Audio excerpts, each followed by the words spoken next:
10.5 प्रकाश का समतल सतह पर अपवर्तन। दैनिक जीवन में आपने अपवर्तन की कई घटनाओं को देखा होगा।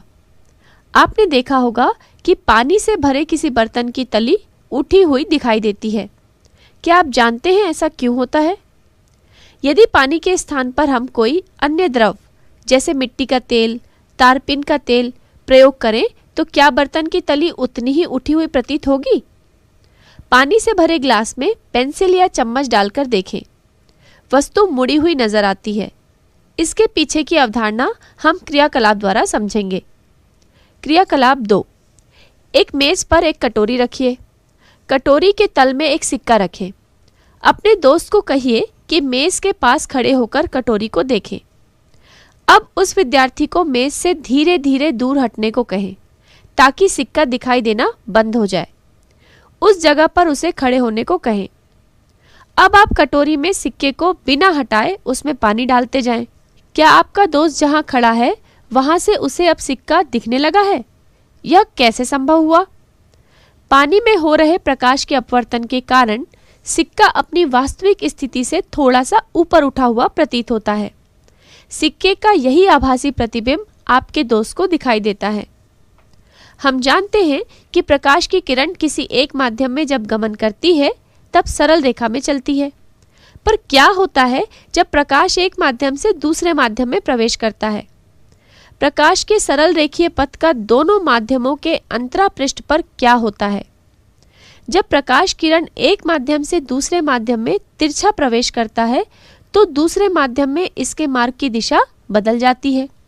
अर्थात जब प्रकाश किरण एक माध्यम से दूसरे माध्यम में प्रवेश करती है तो यह अपने पथ से विचलित हो जाती है। इस घटना को प्रकाश का अपवर्तन कहते हैं। प्रकाश किरण का दो माध्यमों के अंतरापृष्ठ पर चाल बदलना और सरल रेखा से मुड़ जाना ही अपवर्तन कहलाता है। प्रकाश किरण यदि समतल सतह पर अभिलंबवत प्रवेश कर रही हो तो उसकी दिशा में अपवर्तन पश्चात कोई परिवर्तन नहीं होता है। इस अध्याय में हम विरल माध्यम व सघन माध्यम शब्दों का प्रयोग कर रहे हैं।